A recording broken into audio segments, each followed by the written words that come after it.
ഈ ക്രൈം സിൻഡിക്കേറ്റിലെ രണ്ടാമനാണ് ഇപ്പോൾ ജയിലിലേക്ക് പോയിട്ടുള്ളത്.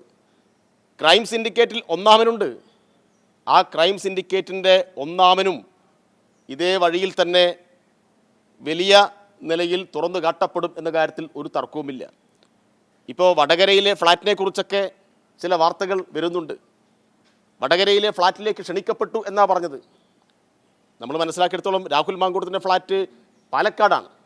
അപ്പോൾ വടകരയിൽ ഫ്ലാറ്റുള്ളത് ആർക്കാണ്? അപ്പോൾ അത് സംബന്ധിച്ചും ഗൗരവമായ അന്വേഷണം നടത്തേണ്ടതുണ്ട്. ഇപ്പോൾ പെൺകുട്ടികളെ ഫ്ലാറ്റിലേക്ക് ക്ഷണിച്ചു കൊണ്ടുപോവുക, അവിടെ നിന്ന് ക്രൂരമായി ബലാത്സംഗത്തിന് ഇരയാക്കുക, ഗർഭചിത്രം നടത്തുക, അതിൻ്റെ പണം ഇതുപോലെയുള്ള ദുരന്തബാധിത ഫണ്ടിൽ നിന്നും ഉപയോഗപ്പെടുത്തുക, എത്രമാത്രം ഹീനമായ, എത്രമാത്രം നെറികേടാണ് ഇവർ കാണിച്ചിട്ടുള്ളത്. ഇതിനെല്ലാം ഇവർ കൂട്ടുനിൽക്കുകയാണ്. കോൺഗ്രസിൻ്റെ നേതൃത്വം കൂട്ടുനിൽക്കുകയാണ്.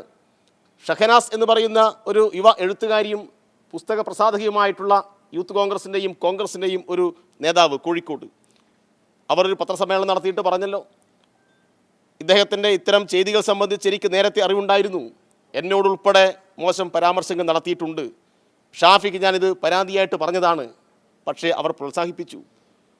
എല്ലാ അർത്ഥത്തിലും ഇവരെ പ്രോത്സാഹിപ്പിക്കുന്ന സമീപനമാണ് സ്വീകരിച്ചത്. വി ഡി സതീശൻ 30 സെക്കൻഡ് കൊണ്ട് 300 വീട് നിർമ്മിച്ചു കൊടുത്തല്ലോ കഴിഞ്ഞ ദിവസം. ആ സതീശനോട് DYFI ആവശ്യപ്പെടുന്നത് ഒരു 10 സെക്കൻഡെങ്കിലും ഈ രാഹുലും സംഘവും നടത്തിയിട്ടുള്ള ലക്കി ഡ്രോയുടെയും ഈ തട്ടിപ്പിൻ്റെയും വിവരങ്ങൾ ശേഖരിച്ച് പുറത്തു പറയാൻ വേണ്ടിയിട്ട് നിങ്ങൾ തയ്യാറാവണം. എന്തൊരു തട്ടിപ്പാണിത്! ഈ തട്ടിപ്പിനെല്ലാം കൂട്ടുനിൽക്കുന്ന ഈ ക്രൈം സിൻഡിക്കേറ്റിനെ, ഈ കോൺഗ്രസിൻ്റെ നേതൃത്വത്തെ തുറന്ന് കാട്ടേണ്ടതുണ്ട്.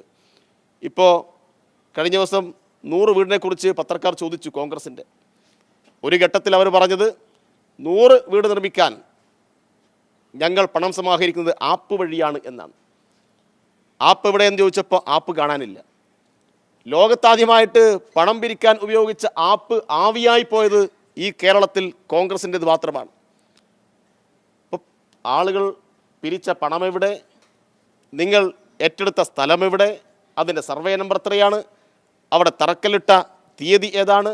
എന്നൊക്കെയുള്ള ചോദ്യത്തിന് മുന്നിൽ ഒരു ഉത്തരവും കൊടുക്കാതെ തപ്പിക്കളിക്കുകയാണ് കോൺഗ്രസിൻ്റെ മുതിർന്ന നേതൃത്വം. അവർക്ക് ഈ യൂത്ത് കോൺഗ്രസിനെ മാത്രമല്ല ഒരാളെയും തിരുത്താനുള്ള രാഷ്ട്രീയമായിട്ടുള്ള ഇച്ഛാശക്തിയോ അതിൻ്റെ കരുത്തോ ഇല്ല. ഇപ്പോൾ കേരളത്തിലെ കോൺഗ്രസ് നേതൃത്വം ഒന്നടങ്കം മഹാരഥന്മാരായിട്ടുള്ള ആളുകൾ നയിച്ച പാർട്ടിയാണ് കേരളത്തിലെ കോൺഗ്രസ്. ഇന്ന് കേരളത്തിലെ കോൺഗ്രസിനെ നയിക്കുന്നത് ബലാത്സംഗ വീരന്മാരും അവരെ സംരക്ഷിക്കുന്ന ഈ ക്രൈം സിൻഡിക്കേറ്റിലെ ചില ഉപജാപ സംഘങ്ങളും മാത്രമാണ്.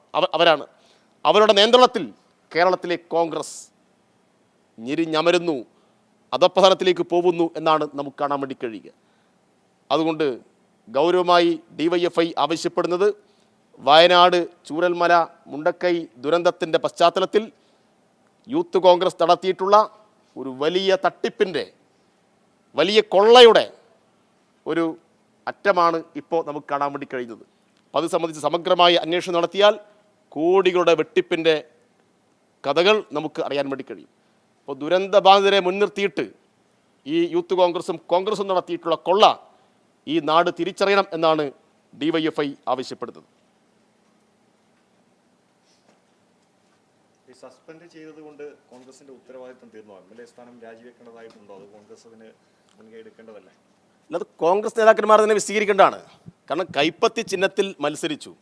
നിങ്ങൾ മനസ്സിലാക്കേണ്ടത്, ഇയാൾക്കെതിരായി നിരവധി പരാതികൾ ഉയർന്നു വന്ന ഘട്ടത്തിലാണ് ഇയാളെ യൂത്ത് കോൺഗ്രസിൻ്റെ അധ്യക്ഷനായി വെക്കുന്നത്.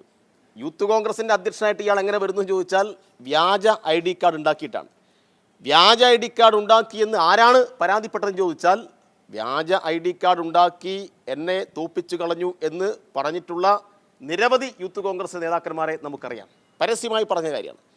ചാനൽ ചർച്ചയിൽ കൂടെ അവർ വന്ന് പറഞ്ഞ, അവരെല്ലാം ഇപ്പോൾ കോൺഗ്രസിൻ്റെയൊക്കെ പ്രധാനപ്പെട്ട നേതാക്കന്മാരായിട്ട് ഇവിടെ ഉണ്ടല്ലോ. നിങ്ങൾ അവരുടെ എല്ലാം ബൈറ്റ് എടുക്കണം. എങ്ങനെയാണ് നിങ്ങളെ തോൽപ്പിച്ചത് എന്ന് അവരോട് ചോദിക്കണം. അപ്പോൾ അവർ തന്നെ കൊടുത്ത കേസുകൾ ഇപ്പോൾ കോടതിയിലും അവരുടെ AICC നേതൃത്വം മുന്നിലും ഉണ്ട്. അപ്പോൾ അതെല്ലാം അവഗണിച്ച് അയാളെ പ്രസിഡൻ്റാക്കി. പിന്നീട് അയാളെ പാലക്കാട് കൊണ്ടുവന്നു. അല്ല, എന്തിനാണ് പാലക്കാട് കൊണ്ടുവന്നത്? പാലക്കാട് DCC പ്രസിഡന്റ് തങ്കപ്പൻ എന്താ പറഞ്ഞത്? പാലക്കാട് DCC AICC-ക്കും KPCC-ക്കും അയച്ച പരാതി എന്തായിരുന്നു? അപ്പോൾ പൂർണ്ണമായും പാലക്കാട് കോൺഗ്രസിൻ്റെ എല്ലാ എതിർപ്പും മറികടന്ന് അവിടെ ഷാഫി പറമ്പൽ ഇയാളെ കൊണ്ട് സ്ഥാപിച്ചു. അപ്പോൾ എല്ലാ അർത്ഥത്തിലും പിന്തുണയല്ലേ കൊടുത്തത്. അതല്ലേ ഷഹനാസ് പറഞ്ഞത്. ഞാൻ എത്രയോ തവണ ഷാഫിയോട് പറഞ്ഞതാ. പക്ഷെ എന്ത് ചെയ്യാം, ഷാഫി അയാളെ സംരക്ഷിച്ചു എന്നല്ലേ പറഞ്ഞത്. എന്നാൽ പിന്നെ ഷഹനാസിൻ്റെ പേരിൽ നടപടിയെടുക്ക്. ഷഹനാസ് ഇപ്പോഴും കോൺഗ്രസിൻ്റെയൊക്കെ നേതാവല്ലേ. എന്തുകൊണ്ട് ഷഹനാസിൻ്റെ ഈ പത്രസമ്മേളനത്തിന് മറുപടി പറയാൻ ഷാഫി തയ്യാറായിട്ടില്ല?